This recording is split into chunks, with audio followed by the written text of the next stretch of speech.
ಅಧಿದೇವತೆಯಾದ ತಾಯಿ ಬಿಜುರಮ್ಮನ ಪಾದಗಳಿಗೆ ನಮಸ್ಕರಿಸುತ್ತಾ, ಹಾಗೆ ಮಾತು ದೇವರ ಪಾದಕ್ಕೆ ನಮಸ್ಕರಿಸುತ್ತಾ,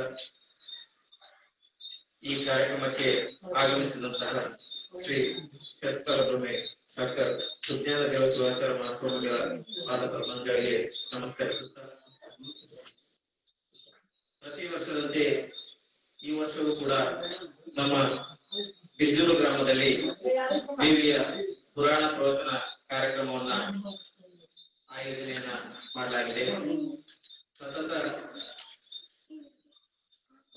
9 ದಿನಗಳ ಕಾಲ ಇಲ್ಲಿ ಪುರಾಣ ಪ್ರವಚನ ಕಾರ್ಯಕ್ರಮ ನಡೆಯಲಿದೆ.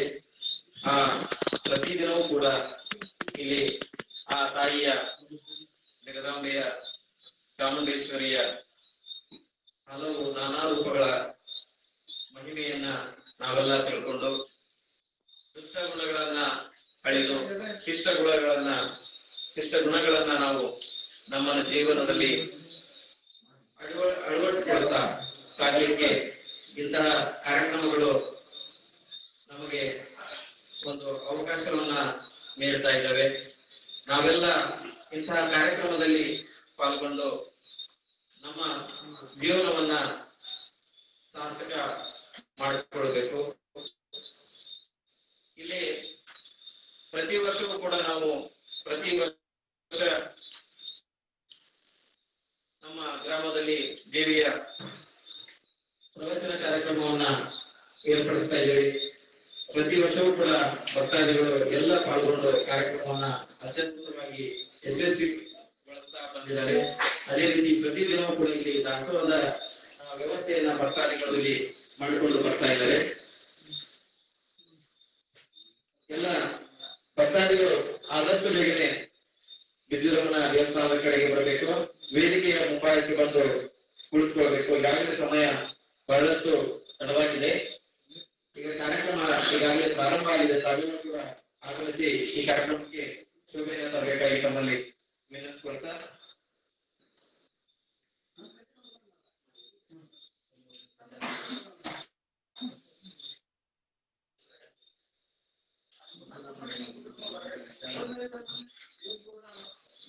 ಈ ಶ್ರೀದೇವಿಯ ಪುರಾಣ ಪ್ರವಚನ ಕಾರ್ಯಕ್ರಮಕ್ಕೆ ಪುರಾಣ ಪ್ರವಚನಕಾರರಾಗಿ ನಮ್ಮ ಗ್ರಾಮಕ್ಕೆ ಆಗಮಿಸಿದಂತಹ ಶ್ರೀ ಶಸ್ತ್ರ ಬ್ರಹ್ಮೆ ಡಾಕ್ಟರ್ ಸುಜ್ಞಾನ ದೇವ ಶಿವಾಚಾರ್ಯ ಮಹಾಸ್ವಾಮಿಗಳು, ಬೃಹನ್ ಮಠ ಬನ್ನಿಕೊಪ್ಪ ಮೈಸೂರು ಪೂಜ್ಯರು ಇಲ್ಲಿ ಆಗಮಿಸಿದ್ದಾರೆ. ಅವರಿಗೆ ಬಸವರಾಜ್ ಜಾಧವ್ ಅವರು ಪುಷ್ಪ ಸಮರ್ಪಣೆ ಮಾಡುವ ಮೂಲಕ ಈ ಕಾರ್ಯಕ್ರಮಕ್ಕೆ ಸ್ವಾಗತವನ್ನ ಕೋರಬೇಕಾಗಿ ಅವರಲ್ಲಿ ಪೂಜೆಗೆ ಈಗ ಗೌರವ ಸಮರ್ಪಣೆ.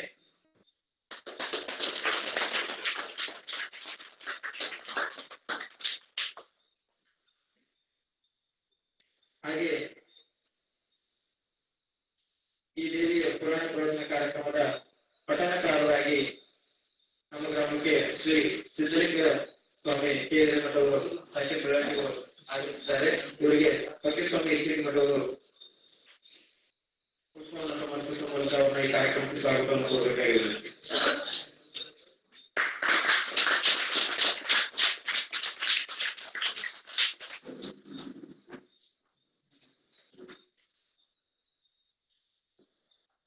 ಹಾಗೆ ಈ ಕಾರ್ಯಕ್ರಮಕ್ಕೆ ತಬಲಾ ಸಾಥಿಯನ್ನು ನೀಡಲಿಕ್ಕೆ ಆಗಮಿಸಿದಂತಹ ಶ್ರೀ ಗುರುಸಿದ್ದಪ್ಪ ಅಂಗಡಿಯವರಿಗೆ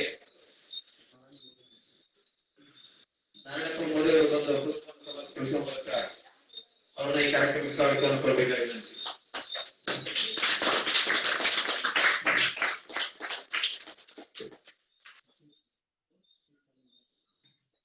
ಹಾಗೆ ಈ ಕಾರ್ಯಕ್ರಮಕ್ಕೆ ಹಾರ್ಮೋನಿಯಂ ಸಾಥಿಯನ್ನು ನೀಡಲಿಕ್ಕೆ ಆಗಮಿಸಿದಂತ ನಮ್ಮ ಬಿದ್ದೂರು ಗ್ರಾಮದ ಶ್ರೀ ಶಾಂತಿರಪ್ಪ ಹಡ್ಪದವರಿಗೆ ತೀರ್ಥನಾಥವರು ಬಂದು ಪುಷ್ಪವನ್ನು ಸಮರ್ಪಿಸುವ ಮೂಲಕ ಅವರು ಈ ಕಾರ್ಯಕ್ರಮ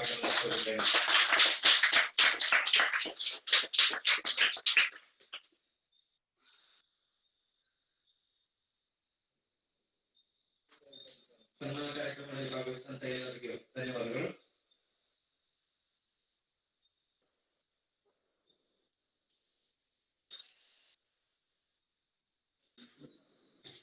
ಈಗ ಮೊದಲನೇ ದಿನದ ಪುರಾಣ ಪ್ರವಚನ ಕಾರ್ಯಕ್ರಮ ಈಗ ಪ್ರಾರಂಭ ಆಗ್ತಾ ಇದೆ. ನಾವೆಲ್ಲ ಭಕ್ತಾದಿಗಳು ಸಕಲ ಆದಷ್ಟು ಬೇಗನೆ ದೇವಸ್ಥಾನದ ಕಡೆಗೆ ಬರಬೇಕಾಗಿ ನಮ್ಮಲ್ಲಿ ವಿನಂತಿ.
सच्चिदानंदाय शिवाय ब्रह्मणे नमः।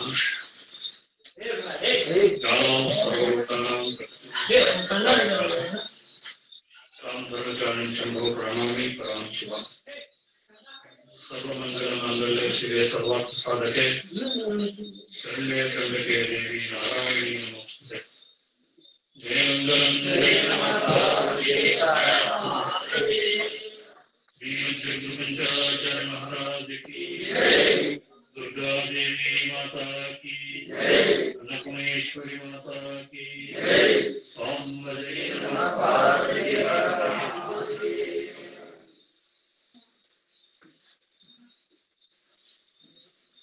ಬಿಜೂರು ಗ್ರಾಮದಲ್ಲಿರುವಂತಹ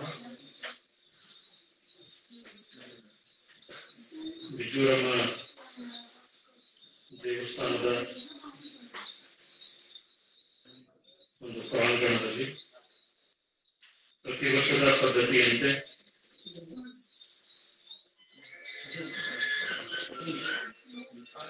ದೇವಿ ತಾಯಿಯ ಒಂದು ಪ್ರತಿಷ್ಠಾಪನಾ ಘಟಸ್ಥಾಪನಾ ನಿಮಿತ್ತವಾಗಿ ದೀಪಾರಾಧನೆ ಮಹೋತ್ಸವದ ಅಂಗವಾಗಿ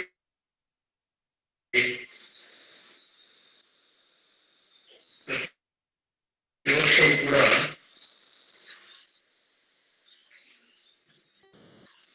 ಈ ದೇವಿಯ ಮಹಾತ್ಮೆ ಪುರಾಣವನ್ನ ನೀವೆಲ್ಲರೂ ಕೂಡ ಆಲಿಸ್ತಾ ಬಂದಿದ್ದೀರಿ. ಈ ವರ್ಷ ಈ ಪುರಾಣವನ್ನು ಹೇಳುವಂತಹ ಸೌಭಾಗ್ಯ ನನಗೂ ಕೂಡ ಸಿಕ್ಕಿದೆ ಅಂತಕ್ಕಂಥ ಭಾವನೆಯನ್ನ ಇಲ್ಲಿ ವ್ಯಕ್ತ ಮಾಡಲಿಕ್ಕೆ ನಾನು ಇಷ್ಟಪಡ್ತಾ ಇದ್ದೇನೆ. ಆ ಪುರಾಣವನ್ನ ಪಠಣವನ್ನ ಮಾಡಿರುವಂತಹ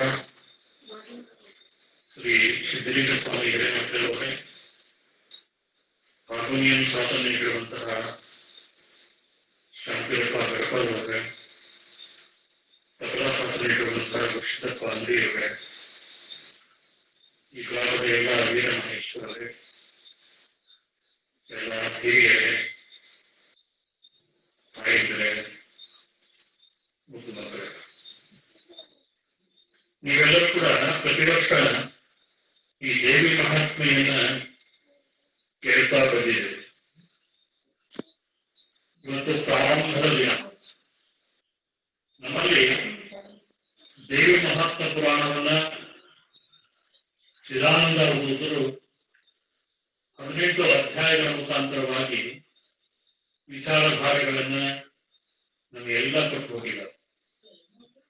ಬಹುಶಃ ನಾವು ನೀವೆಲ್ಲರೂ ಕೂಡ ಅರ್ಥ ಮಾಡಿಕೊಂಡಿರ್ತಕ್ಕಂಥದ್ದು ಇಷ್ಟೇ, ಜೀವನದಲ್ಲಿ ಸದ್ಗತಿಯನ್ನ ಪಡೀಲಿಕ್ಕೆ ನಾವೇನೆಲ್ಲ ಸಾಧನೆ ಮಾಡಬೇಕು ಅಂತಂದ್ರೆ ಮೊದಲು ದೇವರ ಮನೆಯನ್ನ ಹೋಗ್ಬೇಕು. ನೀವೆಲ್ಲರೂ ತಿಳಿಯುವಂತೆ ನಾವೆಲ್ಲ ಏನ್ ಮಾಡ್ತೀವಿ ಅಂತಂದ್ರೆ ದೇವರನ್ನ ಆರಾಧನೆ ಮಾಡ್ತೀವಿ, ಪೂಜೆ ಮಾಡ್ತೀವಿ, ಭಕ್ತಿಯಿಂದ ಬೇಡಿಕೊಳ್ತೀವಿ, ನಮ್ಮ ಇಷ್ಟಾರ್ಥವನ್ನ ಕರುಣಿಸಿ ಶಕ್ತಿಯನ್ನ ಕೊಡು ಅಂತ ಹೇಳಿ ದೇವರನ್ನ ಪ್ರಾರ್ಥನೆ ಮಾಡ್ತೀವಿ. ಇದು ಎಲ್ಲ ಕಡೆ ಕೂಡ ಇರ್ತಕ್ಕಂಥ ವಿಚಾರ. ಆದ್ರೆ ಈ 9 ದಿನಗಳ ಒಂದು ನವರಾತ್ರಿ ಅಂತ ಕರಿತೀವಲ್ಲ, ಈ ನವರಾತ್ರಿಯ ದಿನಗಳಲ್ಲಿ ವಿಶೇಷವಾಗಿ ನಾವು ದೇವಿಯ ಆರಾಧನೆಯನ್ನು ಮಾಡ್ತಾ ಬರ್ತೀವಿ. ಈ ದೇವಿಯ ಆರಾಧನೆಯನ್ನ ಮಾಡ್ತಕ್ಕಂಥ ಸಂದರ್ಭ ಏನು ಅಂತ ನೀವೆಲ್ಲರೂ ಕೂಡ ಆಲೋಚನೆ ಮಾಡಿರ್ಬೋದು. ಈಗಾಗಲೇ ವರ್ಷ ವರ್ಷ ನೀವು ಪುರಾಣ ಕೇಳ್ತಾ ಬಂದಿರಿ, ಆ ಪುರಾಣಿಕರು ನಿಮ್ಗೆಲ್ಲ ಹೇಳಿರ್ಬೋದು. ಆದ್ರೆ ವಿಶೇಷತೆ ಏನೈತಿ ಅಂತಂದ್ರೆ ಇದಕ್ಕೆ ಇನ್ನೊಂದು ಹೆಸರು ಕೊಡ್ತಾರೆ. ದೇವಿ ಮಹಾತ್ಮ ಪುರಾಣಕ್ಕೆ ಇನ್ನೊಂದು ಹೆಸರಿಂದ ದೇಹದ ಪುರಾಣ ಅಂತ ಹೇಳ್ತಾರೆ. ದೇಹಕ್ಕೆ ಸಂಬಂಧಪಟ್ಟಿರುವಂತ ವಿಚಾರವನ್ನು ಕುರಿತು ಈ ಗ್ರಂಥದಲ್ಲಿ ಸಿದ್ಧಾಂತ ಅವರು ಬಹಳ ಸ್ಪಷ್ಟವಾಗಿರುವಂತ ನಿದರ್ಶನವನ್ನ ಕೊಡ್ತಾ ಹೋಗ್ತಾರೆ. ನೀವೆಲ್ಲ ಏನ್ ಮಾಡ್ತೀರಿ ಅಂತಂದ್ರೆ ನಮ್ ದುಡಿಮೆ ಏನು, ನಮ್ ಕರ್ತವ್ಯ ಏನು, ನಮ್ ಕೆಲಸ ಏನು, ಅಥವಾ ನಾವು ರೈತಾಪಿ ವರ್ಗದಲ್ಲಿಯೋ, ನೌಕರಿ ವರ್ಗದಲ್ಲಿಯೋ, ಅಥವಾ ಬೇರೆ ಬೇರೆ ಉದ್ಯೋಗಗಳನ್ನ ಮಾಡ್ತೀವೋ ಅಂತ ಮಾಡ್ತೀವಿ. ಆದ್ರೆ ಪ್ರತಿಯೊಬ್ಬರ ಭಾವನೆ ಏನಿರ್ತದೆ ಅಂತಂದ್ರೆ ದೇವರನ್ನ ಸ್ಮರಣೆ ಮಾಡ್ತಕ್ಕಂಥ ಉದ್ದೇಶ ನಮ್ಮಲ್ಲಿ ಮೇಲೆಲ್ಲೂ ಕೂಡ ಇರ್ತತಿ ಅಂತಕ್ಕಂಥ ಭಾವನೆಯನ್ನ ನೀವು ಮಕ್ಕಳು ತಿಳ್ಕೊಳ್ಬೇಕು. ಯಾಕಂದ್ರೆ ಈ ದೇಹ ಹಾಗೆ ಬಂದಿಲ್ಲ. ಇದು ಪಂಚ ಮಹಾಭೂತಗಳಿಂದ ಕೂಡಿರುವಂತಹ ದೇಹ ಇದೆ. ಈ ಪಂಚ ಮಹಾಭೂತಗಳಿಂದ ಕೂಡಿರುವಂತಹ ಈ ದೇಹವನ್ನ ನಾವೆಲ್ಲರೂ ಕೂಡ ಏನ್ ಮಾಡ್ತೀವಿ ಅಂತಂದ್ರೆ ಒಂದೊಂದು ತತ್ವಗಳಲ್ಲಿ ವಿಲೀನ ಮಾಡಿಕೊಂಡು ದೇಹಕ್ಕೆ ಸಂಬಂಧಪಟ್ಟಿರುವಂತಹ ವಿಚಾರಗಳನ್ನ ತಿಳ್ಕೊಳ್ಳುವಂತಹ ಪ್ರಯತ್ನವನ್ನು ನಾವು ಮಾಡ್ತಕ್ಕಂಥವ್ರು. ಇದು ದೇವಿ ಪುರಾಣದ ಒಂದು ಪೀಠಿಕಾ ಅಧ್ಯಾಯದಲ್ಲಿ ಬರ್ತಕ್ಕಂಥ ವಿಚಾರ. ಇನ್ನು ನೀವೆಲ್ಲರೂ ಕೂಡ ನಾವು ಪ್ರತಿ ವರ್ಷ ಕೇಳ್ತೀವಿ ಬಿಡ್ರಿ ಈ ಪುರಾಣ, ಹೊಸದೇನೈತಿ ಅಂತ ನೀವು ಆಲೋಚನೆ ಮಾಡಿದ್ರೆ ನಾವು ಎಷ್ಟು ಪುರಾಣ ಓದ್ತಾ ಹೋಗ್ತೀವಿ, ಪುರಾಣವನ್ನ ಅಧ್ಯಯನ ಮಾಡ್ತಾ ಹೋಗ್ತೀವಿ, ಹೊಸ ಹೊಸ ವಿಚಾರಗಳು ಅದು ಬರ್ಲಿಕ್ಕೆ ಪ್ರಾರಂಭ. ಹೊಸ ಹೊಸ ವಿಚಾರಗಳಿಂದ ದೇಹ ಹೆಂಗೈತಿ, ಈ ದೇಹದ ರಚನೆ ಹೆಂಗಾಗೈತಿ, ಈ ದೇಹವನ್ನ ಕುರಿತು ನಾವೆಲ್ಲ ಯಾವ ರೀತಿ ಇರ್ತಕ್ಕಂಥ ರಕ್ಷಣೆಯನ್ನ ಮಾಡಿಕೊಳ್ಬೇಕು ಅನ್ನೋ ವಿಚಾರವನ್ನ ಈ ದೇವಿ ಮಹಾತ್ಮ ಪುರಾಣದಲ್ಲಿ ಬಹಳ ಸ್ಪಷ್ಟವಾಗಿರುವಂತಹ ಉದಾಹರಣೆಯನ್ನ ಕೊಡ್ತಾರೆ. ಇದಕ್ಕೆ ಮುಖ್ಯವಾಗಿ 4 ತತ್ವಗಳನ್ನ ಬಿತ್ತರಿಸ್ತಾರೆ. ಸಿದ್ಧಾಂತ ಅವಧೂತರು ಬಹಳ ಸ್ಪಷ್ಟವಾಗಿರುವಂತಹ 4 ವಿಷಯಗಳನ್ನ ವಿಸ್ತರಣೆ ಮಾಡ್ತಾರೆ. ಏನು ವಿಷಯ ಅದನ್ನ ನಾವೇನ್ ಕರಿತೀವಿ ಅಂದ್ರೆ ಅನುಬಂಧ ಚತುಷ್ಟಯ ಅಂತ ಕರಿತೀವಿ. ಅನುಬಂಧ ಚತುಷ್ಟಯ ಅಂತಂದ್ರೆ ನಾವು ದಿವಸ ಹೊರಗೆ ಹೋಗ್ತೀವಿ, ಎತ್ತರಿ ಹೋಗ್ತೀವಿ, ಬೆಳೆ ಹೊಡಿತೀವಿ, ನಾವು ಬಿತ್ತನೆ ಮಾಡ್ತೀವಿ, ಬೆಳೆ ತೆಗಿತೀವಿ. ಹಾಗೇನೆ ಇದು ಕೂಡ ಒಂದು ಭಕ್ತಿಯ ಮಾರ್ಗದಲ್ಲಿ ಇರ್ತಕ್ಕಂಥ 4 ಸಂಬಂಧಗಳನ್ನ ಇಲ್ಲಿ ನಮಗೆ ಕೊಡ್ತಾ ಹೋಗ್ತಾರೆ. ಆ 4 ಸಂಬಂಧಗಳು ಯಾವುವು ಅಂತ ನೀವು ಆಲೋಚನೆ ಮಾಡಿದ್ರೆ ಮೊದಲನೇದು ವಿಷಯ, ಎರಡನೇದು ಪ್ರಯೋಜನ, ಮೂರನೇದು ಅಧಿಕಾರ, 4ನೇದು ಸಂಬಂಧ. ಇದು ನಾವೇನ್ ಕರಿತೀವಿ ಅಂದ್ರೆ ಅನುಬಂಧ ಚತುಷ್ಟಯ ಅಂತ ಕರಿತೀವಿ. ಅನುಬಂಧ ಅಂದ್ರೆ ನೀವು ಒಂದು ಪುಸ್ತಕ ಬರೀಬೇಕಾದ್ರೆ ಅಥವಾ ಆ ಪುಸ್ತಕವನ್ನು ರಚನೆ ಮಾಡಿಸ್ಬೇಕಾದ್ರೆ ಕೆಲವು ಪುಸ್ತಕಗಳನ್ನು ನೀವು ಅವಲೋಕನ ಮಾಡಿರ್ತೀವಿ. ಆ ಅವಲೋಕನ ಮಾಡಿದ್ದು ಕೊನೆಗೆ ಏನ್ ಹೇಳ್ತೀವಿ ಅಂದ್ರೆ ಈ ಪುಸ್ತಕದಿಂದ ನಾವಿನ್ನು ಆಯ್ಕೆ ಮಾಡಿಕೊಂಡಿದ್ದೀವಿ ಅಂತಕ್ಕಂಥ ವಿಚಾರಣೆ ಬರ್ತಕ್ಕಂಥ ಅದಕ್ಕೆ ಅನುಬಂಧ ಅಂತ. ಹೌದು, ಒಂದೊಂದಕ್ಕೆ ಒಂದೊಂದು ವಿಷಯಗಳನ್ನು ನಂಬರ್ ಹಾಕೊಂತ ಹೋಗ್ತೀವಿ, ಅದಕ್ಕೆ ನಾವು ಅನುಬಂಧ ಅಂತ ಹೇಳ್ತೀವಿ. ಆ ಅನುಬಂಧ ಹೇಗಿರ್ತತಿ ಅಂತಂದ್ರೆ ಈ 4 ಪ್ರಕಾರವಾಗಿರ್ತಕ್ಕಂತಹ ಅನುಬಂಧಗಳಿಗೆಲ್ಲವಲ್ಲ ಇವು ದೇಹಕ್ಕೆ ಸಂಬಂಧಪಟ್ಟಿರ್ತಕ್ಕಂಥ ವಿಚಾರಗಳು. ಇದು ಬಹಳ ಸ್ಪಷ್ಟವಾಗಿ ಅರ್ಥ ಹಂಗೆ ಎಲ್ಲರಿಗೂ. ಯಾಕಂದ್ರೆ ನಾವೆಲ್ಲ ಸಾಮಾನ್ಯ ಜನರ ರೀತಿಯಲ್ಲಿ ಬದುಕ್ತಕ್ಕಂಥವ್ರು, ಹಳ್ಳಿಯೊಳಗೆ ಇರ್ತಕ್ಕಂಥವ್ರು. ಆದ್ರೆ ಈ ವಿಷಯಗಳು ಗಾಢವಾಗಿ ಹೋದ್ರೆ ಅವು ಅರ್ಥ ಆಗೋಂಗಿಲ್ಲ. ಅಂತ ವಿಷಯಗಳನ್ನ ಇಲ್ಲಿ ಸಿದ್ಧಾಂತ ಅವಧೂತರು ದೇವಿ ಮಹಾತ್ಮ ಪುರಾಣದಲ್ಲಿ ಇದ್ದಾರೆ. ಏನ್ ವಿಷಯ ಅಂದ್ರೆ ಸಚ್ಚಿದಾನಂದ ಸ್ವರೂಪವಾಗಿರ್ತಕ್ಕಂಥ ದೇವಿಯನ್ನ ನಾವು ಆರಾಧನೆ ಮಾಡ್ತಕ್ಕಂಥದ್ದೇ ಒಂದು ವಿಷಯ. ನೀವೇನ್ ಮಾಡ್ತೀರಿ ವರ್ಷ ದೇವಿನ ಘಟಸ್ಥಾಪನೆ ಮಾಡ್ತೀರಿ, ಮಂಗಳಾರತಿ ಮಾಡ್ತೀರಿ, ದೀಪ ಇಡ್ತೀರಿ, ಎಣ್ಣೆ ಹಾಕ್ತೀರಿ, ಬತ್ತಿ ಇಟ್ಟು ದೀಪ ಹಚ್ಚಿ ಅದಕ್ಕೆ ಕಾಯೆಲ್ಲ ಒಂದು ನೈವೇದ್ಯವನ್ನು ಮಾಡಿ ಆಚರಣೆ ಮಾಡಿ ಅದ್ರ ದೇವಿಯ ಆಹ್ವಾನ ಮಾಡ್ಕೊಳ್ತಾರೆ. ಇದು ವಿಷಯ. ಇನ್ನು ಎರಡನೇನಪ್ಪಾ ಅಂತಂದ್ರೆ ನಮ್ಗೆ ಬರ್ತಕ್ಕಂಥದ್ದು ಅದ್ರ ಪ್ರಯೋಜನ. ನಾವು ಬರೀ ಪೂಜೆ ಮಾಡಿದ್ವಿ,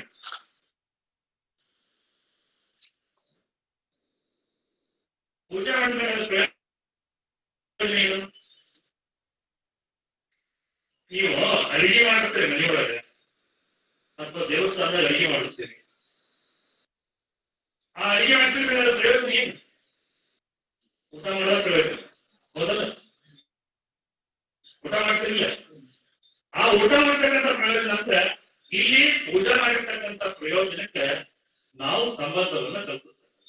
ಹೇಗೆ ಸಂಬಂಧ ಅಂತಂದ್ರೆ ನಾವು ಭಕ್ತಿಯಿಂದ ಪಠಣ ಮಾಡ್ತಕ್ಕಂಥ ದೇವಿ ಸ್ತೋತ್ರಗಳು ಆ ದೇವಿಗೆ ಮುಟ್ಟಿ ನಮಗೆ ಒಳ್ಳೆಯ ಸದ್ವಿನಯ, ಸದ್ವಿನಿಯೋಗ, ಸದಾಚಾರಗಳನ್ನ ಕೊಡ್ತಕ್ಕಂಥ ಒಂದು ಪ್ರಯೋಜನವನ್ನ ನಮಗೆ ಕೊಡ್ತಕ್ಕಂಥದ್ದು. ಇನ್ನು ಮೂರನೇ ಏನಪ್ಪಾ ಅಂತಂದ್ರೆ ನಮಗೆ ಅಧಿಕಾರ. ನಾವು ಯಾರು ಕೂಡ ಹಂಗ ಪೂಜೆ ಮಾಡಿದ್ರು ನಮ್ಗೊಂದು ಅಧಿಕಾರ ಬೇಕು ಅಂತ ಆಸೆ ಪಡ್ತೀವಿ. ಈಗ ಎಲೆಕ್ಷನ್ ಬರ್ತೈತಿ ಅಥವಾ ಯಾವ್ದೋ ಒಂದು ಬ್ಯಾಂಕ್ ಇರ್ತೈತಿ, ಸೊಸೈಟಿ ಇರ್ತೈತಿ. ಆ ಬ್ಯಾಂಕ್ ಅಥವಾ ಸೊಸೈಟಿ ನಾವೇನಾಗಬೇಕು ಅಂತಂದ್ರೆ ಮೆಂಬರ್ಶಿಪ್ ತಗೋಬೇಕು ಅಂತ ಆಸೆ ಪಡ್ತೀವಿ. ನಾವು ದೇವರ ಹೆಂಗ ಸುಮ್ಮನೆ ಹೋಗ್ತೀವಿ ಅಂತ ಹೋಗಂಗಿಲ್ಲ. ನಾವೊಂದು ಅಧಿಕಾರದ ಆಸೆ ಇಟ್ಕೊಂಡು ಹೋಗ್ತೀವಿ. ಹಂಗ ಇದು ಒಂದು ಕೂಡ ನಾವು ಪೂಜಾ ಮತ್ತು ಪ್ರಯೋಜನ ಆದ್ಮೇಲೆ, ವಿಷಯ ಮತ್ತು ಪ್ರಯೋಜನ ಆದ್ಮೇಲೆ ಅದಕ್ಕೊಂದು ನಾವೇನು ತಗೋತೀವಿ? ಅಧಿಕಾರ ತಗೋತೀವಿ. ಈಗ ನಾವು ಓದ್ತಕ್ಕಂಥದ್ದು ಕೂಡ ಒಂದು ಅಧಿಕಾರನೇ, ಹೇಳ್ತಕ್ಕಂಥದ್ದು ಕೂಡ ಒಂದು ಅಧಿಕಾರನೇ. ಆದ್ರೆ ತಿಳ್ಕೊಳ್ತಕ್ಕಂಥ ವಿಷಯ ಏನಿಲ್ಲ ಅದು ನಮಗೆ ಪ್ರಯೋಜನವಾಗ್ತಕ್ಕಂಥ ರೀತಿಯಲ್ಲಿ ಇರ್ತದೆ. ಇದು ನಾವು ಸ್ಪಷ್ಟವಾಗಿ ತಿಳ್ಕೊಳ್ತಕ್ಕಂಥ ಪ್ರಯತ್ನವನ್ನು ನಾವೆಲ್ಲರೂ ಕೂಡ ಮಾಡಬೇಕು. ಇನ್ನ ನಾಲ್ಕನೇ ಅಂದ್ರೆ ಸಂಬಂಧ. ಈ ಮೂರಕ್ಕೆ ಏನ್ ಸಂಬಂಧ ನೀವು ಆಲೋಚನೆ ಮಾಡ್ರಿ. ವಿಷಯ ಆಯಿತು, ಪ್ರಯೋಜನ ಆಯಿತು, ಅಧಿಕಾರ ಆಯಿತು.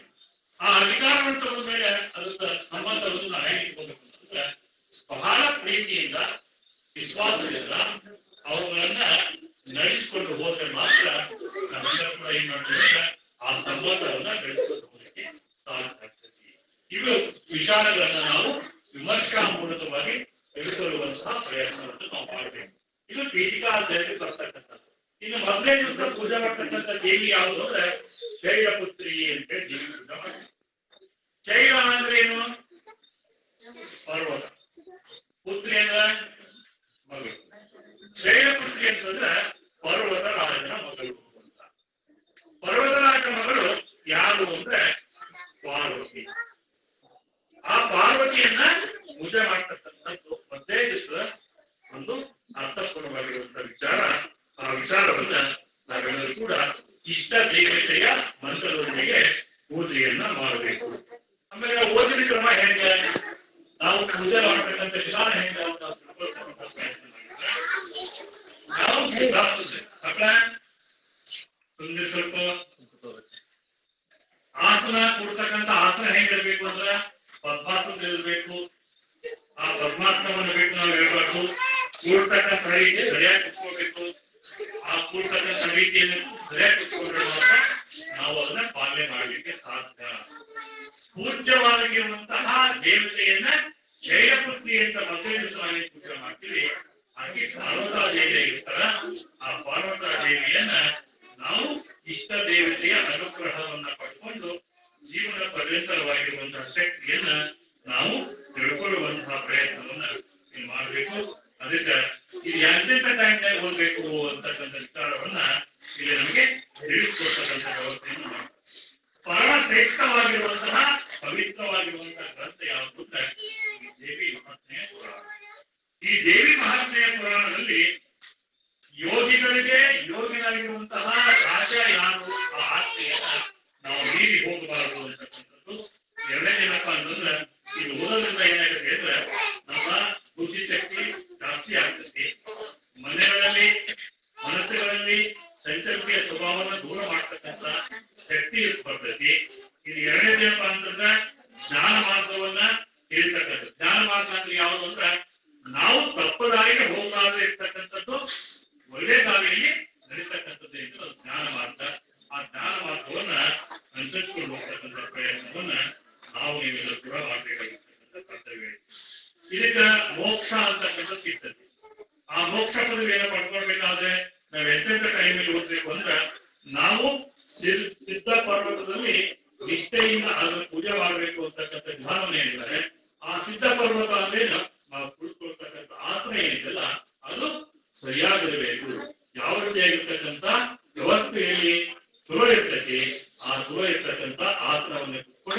ಪೂಜಾ ಮಾಡಬೇಕು. ನಾವು ಯಥೇಚ್ಛ ಮನಸ್ಸನ್ನು ಚಂಚಲ ಮಾಡಿಕೊಂಡು ಪೂಜಾ ಮಾಡಿದ್ರೆ ಭಕ್ತಿಯಿಂದಲೇ ಇದನ್ನು ಪೂಜಾ ಮಾಡಬೇಕು. ಭಕ್ತಿ ಇಟ್ಕೊಂಡೇ ದೇವಿಯನ್ನು ಆರಾಧನೆ ಮಾಡಬೇಕು ಅಂತಕ್ಕಂಥದ್ದು. ಅದಕ್ಕೆ ಇಹಪರ ಸಂಪತ್ತಿಗೋಸ್ಕರವಾಗಿ ನಾವು ಅಧಿಕಾರವನ್ನು ನಾವು ಮಾಡಬಾರ್ದು. ಯಾವಾಗಲೂ ಕೂಡ ಸಂಬಂಧವನ್ನ ಪುರಾಣಕ್ಕೆ ಮತ್ತು ದೇವಿಗೆ ಅನ್ಯೋನ್ಯವಾಗಿರುವಂತಹ ಬೆಳವಣಿಗೆ ಸಂಬಂಧ ಐತಿ ಅಂತಕ್ಕಂಥದ್ದು. ಹಂಗ ನೀವು ತಂದೆ ತಾಯಿಗೆ ಮಕ್ಕಳ ಸಂಬಂಧ ಹೇಗಿರ್ತದೆ ಹಂಗ ಈ ದೇವಿಗೆ ನಾವೆಲ್ಲರೂ ಕೂಡ ಮಕ್ಕಳೇ. ಆ ಮಕ್ಕಳ ಸಂಬಂಧವನ್ನ ಇಲ್ಲಿ ಬೆಳೆಸಿಕೊಂಡಾಗ ಆ ದೇವಿ ಪ್ರತ್ಯಕ್ಷವಾಗಿ ನಮಗೆ ಒಳ್ಳೆಯ ಸದ್ಬುದ್ಧಿ ಸದ್ವಿಚಾರಗಳನ್ನ ಕೊಡ್ತಕ್ಕಂಥ ವ್ಯವಸ್ಥೆಯನ್ನು ಮಾಡ್ತಾರೆ. ಆಮೇಲೆ ಯಾರಿಗೆ ಭೂತ ಆಗಿಕೊಂಡಿದ್ವಿ ಅಂತವ್ರ ಮನೆಯೊಳಗೆ ಗ್ರಂಥ ಇತ್ತು ಅಂತಂದ್ರ ಆ ಭೂತ ತನ್ನಿಂದಾನ ಬಿಟ್ಟು ಹೋಗ್ತೈತಿ. ಆಮೇಲೆ ಯಾವ ಆಸೆಗಳನ್ನ ನಾವು ಇಟ್ಕೊಂಡಿರ್ತೀವಿ ಆ ಆಸೆಗಳಿಗೆ ಒಂದು ವ್ಯತಿರಿಕ್ತವಾಗಿರುವಂತಹ ಒಳ್ಳೆಯ ಆಲೋಚನೆ ಬರ್ತಕ್ಕಂತಹ ಶಕ್ತಿಯನ್ನ ಸಾಧನೆಯನ್ನ ಕೊಡ್ತಕ್ಕಂಥ ಶಕ್ತಿ ಏನಂದ್ರೆ ಈ ದೇವಿ ಪುರಾಣದಲ್ಲಿ. ಆಮೇಲೆ ಯಾವಲ್ಲಿ ನಾವು ಬದುಕ್ತೀವಿ ಯಾವಾಗ ಹೋಗ್ತೀವಿ ಆ ದೇವಿಯ ಸ್ಮರಣೆಯನ್ನ ಮಾಡ್ತಾ ಹೋದ್ರೆ ನಮ್ಗೆಲ್ಲ ಸುಖ ಭಾಗ್ಯಗಳು ಸಿಗ್ಲಿಕ್ಕೆ ಸಾಧ್ಯದವು. ಅದಕ್ಕೆ ಯಾವಾಗಲೂ ಕೂಡ ನಾವು ತತ್ವ ಆಚಾರ ವಿಚಾರಗಳು ಯಾವಾಗ ಕೂಡ ಮಾಡ್ತಾ ಹೋಗ್ಬೇಕು ಅಂತಕ್ಕಂಥ ವಿಚಾರವನ್ನ ಈ ಶೀಟಿಕಾಧ್ಯಾಯದಲ್ಲಿ ಸಿದ್ಧಾಂತವರು ಬಹಳ ಸ್ಪಷ್ಟವಾಗಿರ್ತಕ್ಕಂಥ ರೀತಿ ದಿಕ್ಕು ಹಾಗೂ ನಾವು ಮಾಡ್ತಕ್ಕಂಥ ಅನುಭವಗಳನ್ನ ನಮ್ಮ ಕೊಟ್ಟು ಹೋಗಿದ್ದಾರೆ. ಆ ಕೊಟ್ಟಿರ್ತಕ್ಕಂಥದ್ದನ್ನ ನಾವು ಯಾವಾಗಲೂ ಕೂಡ ಮರಿಬಾರ್ದು. ಯಾವಾಗ ಈ ಪುಸ್ತಕವನ್ನ ಅಂದ್ರೆ ಈ ದೇವಿ ಮಹಾತ್ಮೆ ಪುರಾಣವನ್ನು ಓದಬೇಕಾದ್ರೆ ಪ್ರತಿ ಅಧ್ಯಾಯಗಳಿಗೂ ಕೂಡ ಪೂಜೆ ಮಾಡೇ ಓದಬೇಕು ಅಂತಕ್ಕಂಥ ನಿಯಮವನ್ನ ಅವ್ರು ಹಾಕಿದ್ದಾರೆ. ಆ ನಿಯಮದ ಪ್ರಕಾರ ನಾವು ಪೂಜೆ ಮಾಡಿದ್ದಾಗಿತ್ತು ಅಂತಂದ್ರೆ ನಮಗೆ ಒಂದು ಸಂವತ್ಸರದಲ್ಲಿ ಒಂದು ಸಂವತ್ಸರ ಒಂದು ವರ್ಷ, ಆ ಒಂದು ವರ್ಷದಲ್ಲಿ ನಮಗೆ ದೇವಿಯ ಇಷ್ಟಾರ್ಥಗಳನ್ನು ಕೊಡ್ತಕ್ಕಂಥ ಶಕ್ತಿ ಈ ದೇವಿ ನಮಗೆ ಕಳಿಸ್ತಾಳೆ. ಆಮೇಲೆ ನಮ್ಮ ದಿವಸ ಓದಾಕ ಆಗಂಗಿಲ್ಲ ಈ ಪುಸ್ತಕ ಅಂತಂದ್ರೆ ಮಂಗಳವಾರ ಓದ್ಬೋದು, ಶುಕ್ರವಾರ ಓದ್ಬೋದು, ಆಮೇಲೆ ತಲಗಿಯಲ್ಲಿ ಓದ್ಬೋದು, ಅಷ್ಟಮಿ ದಿವಸ ಓದ್ಬೋದು, ಹುಣ್ಣಿಮೆ ಅಮಾವಾಸ್ಯ ದಿವಸ ಓದ್ಬೋದು. ಅವೆಲ್ಲವನ್ನು ಕೂಡ ನಾವು ಸ್ಪಷ್ಟವಾಗಿರುವಂತಹ ಒಂದು ವಿಚಾರಗಳನ್ನ ತಿಳ್ಕೊಳ್ತಕ್ಕಂಥ ಪ್ರಯತ್ನವನ್ನ ಇಲ್ಲಿ ನವರಾತ್ರಿಯ 9 ದಿವಸ ಯಾವಾಗ ಮನೆಯೊಳಗೆ ಈ ದೇವಿ ಪುರಾಣವನ್ನು ಓದ್ತೀವಿ ಅಲ್ಲೇ ಸುಖ ಭಾಗ್ಯ ಭೋಗಗಳು ಧನಕರಗಳು ಮತ್ತು ದಿನ ಪದಾರ್ಥಗಳು ಬೆಳವಣಿಗೆ ಆಗುವುದರಲ್ಲಿ ಸಂದೇಹ ಇಲ್ಲ ಅಂತಕ್ಕಂಥ ಮಾತನ್ನ ತಿಳಿಸಿದ್ದಾರೆ. ಅದಕ್ಕೆ ಭಾವಶಕ್ತಿಯ ಮಂತ್ರವಾಗಲಿ ತಾವು ನ್ಯಾಸ ಮಾಡಿ ಬಳಿಕಲಿ ಅಂತಕ್ಕಂಥ ಮಾತನ್ನ ಹೇಳ್ತಾರೆ. ನಾವು ನ್ಯಾಸ ಮಾಡಿ ಈ ದೇವಿಯ ಆರಾಧನೆಯನ್ನು ಮಾಡಿದ್ರೆ ನಮಗೆ ಆ ದೇವಿಯ ಶಕ್ತಿ ನಮಗೆ ಸಿಗಲಿಕ್ಕೆ ಸಾಧ್ಯ ಇದೆ. ಅಂತ ಶಕ್ತಿಯನ್ನ ಪಡ್ಕೊಳ್ತಕ್ಕಂಥ ನವರಾತ್ರಿಯ 9 ದಿನಗಳಲ್ಲಿ ಮಾತ್ರ ಈ ಶಕ್ತಿಯನ್ನ ನಾವು ಪಡ್ಕೊಳ್ಳಿಕ್ಕೆ ಸಾಧ್ಯ. ಬೇರೆ ದಿನಗಳಲ್ಲಿ ಪಡ್ಕೊಳ್ಳಿಕ್ಕೆ ಆಗುವುದಿಲ್ಲ ಅಂತಕ್ಕಂಥ ಮಾತನ್ನ ತಿಳ್ಕೊಳ್ಳುವಂತಹ ವ್ಯವಸ್ಥೆಯನ್ನು ನಾವು ಮಾಡ್ಕೊಳ್ಬೇಕು. ಯಾಕೆ ಅಂತಂದ್ರೆ ನೀವೆಲ್ಲರೂ ಕೂಡ ದಿನನಿತ್ಯ ಕಾಯಕದಲ್ಲಿ ನಿರತರಾಗಿದ್ದೀರಿ. ಕಾಯಕದಲ್ಲಿ ನೀವು ದಿನನಿತ್ಯ ಕಾಯಕವನ್ನು ನೀವು ಮಾಡ್ತಾ ಹೋಗ್ತೀರಿ. ಆ ದಿನನಿತ್ಯ ಕಾಯಕದಲ್ಲಿ ನಿಮಗೆ ಸಮಯ ಅಭಾವ ಮೂಲಕವಾಗಿ ಕೆಲಸ ಮಾಡಲಿಕ್ಕೆ ಸಾಧ್ಯವಾಗುವುದಿಲ್ಲ. ಅಂತಹ ನಿಟ್ಟಿನಲ್ಲಿ ನೀವೆಲ್ಲರೂ ಕೂಡ ನಮ್ಮ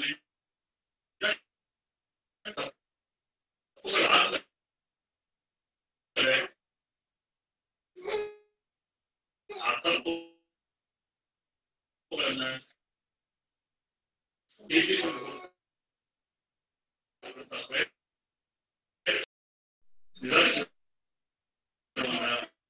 ಪಡ್ಕೊಳ್ಳಿಕ್ಕೆ ಸಾಧ್ಯ.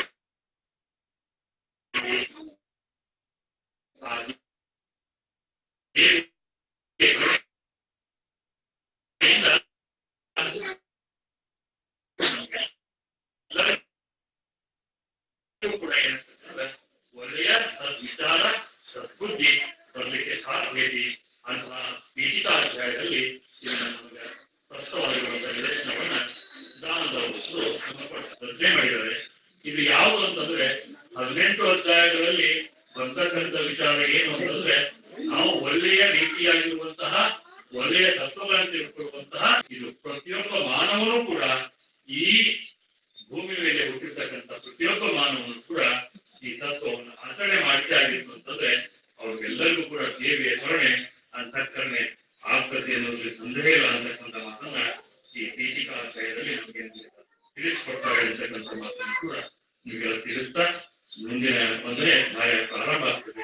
ಸಾಂಬರೆ जय नमः पार्वती